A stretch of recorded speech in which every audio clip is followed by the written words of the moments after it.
Ibrani 6 ayat 7.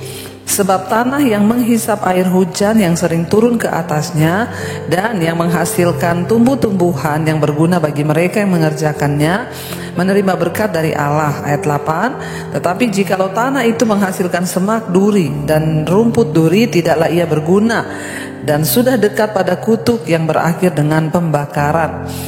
Saudara, ayat ini berkata sebab tanah yang menghisap air hujan yang sering turun ke atasnya dan yang menghasilkan tumbuh-tumbuhan yang berguna bagi mereka yang mengerjakannya menerima berkat dari Allah. Sementara tanah yang hanya menghasilkan semak duri dan rumput duri itu tidak berguna dan sudah dekat pada kutuk yang berakhir dengan pembakaran. Kalau kita melihat ayat ini, saudara, berbicara tentang dikatakan di sana sesuatu yang berguna. Tanah itu sama-sama menerima air hujan yang dicurahkan oleh Tuhan ke atasnya. Dan tanah, kalau di atas tanah itu yang menyerap air tumbuh-tumbuhan yang berguna, tumbuh pohon, padi dan lain sebagainya yang berguna bagi orang yang mengerjakannya, berguna bagi manusia, artinya buahnya bisa dinikmati, yaitu dikatakan menerima berkat dari Allah. Tapi sebaliknya, jika tanah itu hanya menghasilkan semak duri dan rumput duri, maka ia tidak berguna dan sudah dekat pada kutuk yang akan berakhir dengan pembakaran. Sebaliknya, kalau tanah itu terima air hujan, sama-sama terima air hujan, tetapi yang tumbuh itu hanya semak duri, itu kan tidak ada gunanya, saudara. Akhirnya apa yang terjadi? Maka sebentar lagi pasti semak duri itu akan dibakar, bahkan dibakar di atas tanah itu. Apa sih maksud dari ayat ini, saudara? Kalau kita lihat di atasnya, firman Tuhan itu sedang berbicara kepada orang-orang, semua manusia itu ibaratkan tanah hati kita ini dilambangkan sebagai tanah. Kita menerima air itu bicara tentang firman Tuhan. Setiap hari kita ini sama-sama mendengar firman, di mesbah doa, di mesbah syukur, kita dengarkan firman tiap hari.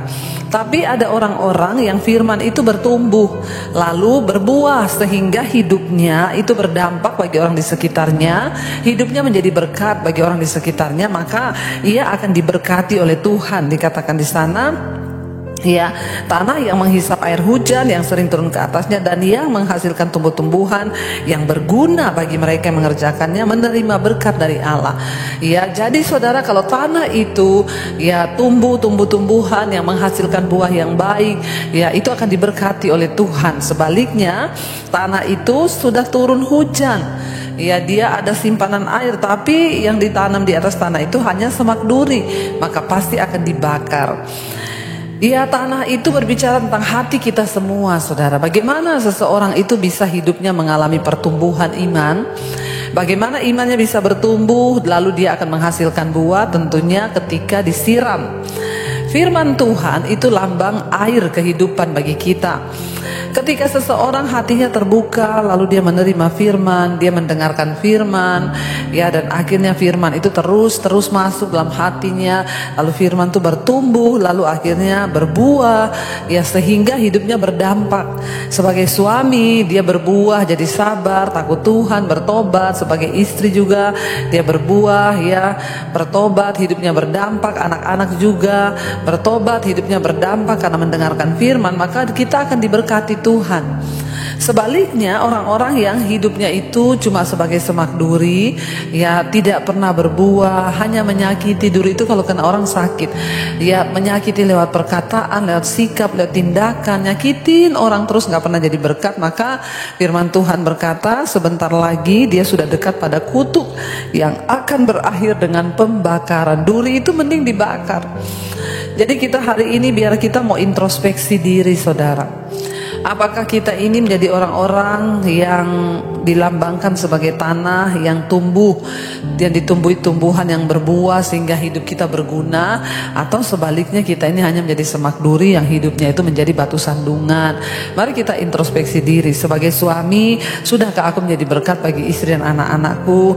Sebagai istri, sudahkah aku menjadi berkat bagi suami dan anak-anakku? Sebagai anak, pertanyakan dalam hatimu, sudahkah aku menjadi berkat bagi orang tuaku?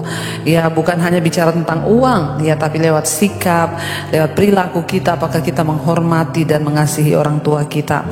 Mari saudara, kalau kita ini sungguh-sungguh mau diberkati Tuhan seperti tanah, mari hiduplah berguna bagi orang lain. Ya, mari hidup berguna bagi orang lain. Ya, berguna bagi orang yang ada di sekeliling kita, sehingga lewat hidup kita nama Tuhan itu dimuliakan. Lewat hidup kita orang boleh mengenal Yesus dan berkata, oh dia tuh orang Kristen loh, tapi wah itu orang baik ya. Sebaliknya jangan gitu, itu orang Kristen loh tapi kelakuannya benar-benar semak duri. Saya berdoa supaya kita semua hidupnya berguna. Kenapa? Kalau kita berguna kita akan terus diberkati. Sebaliknya kalau sudah tidak berguna akan dekat dengan kutuk yang berakhir pada pembakaran. Saya berdoa supaya kita semua hidupnya sungguh-sungguh dalam Tuhan, tidak ada satupun yang melenceng, bahkan semua menghasilkan buah yang baik, supaya hidup kita dimanapun berada menjadi berkat bagi banyak orang.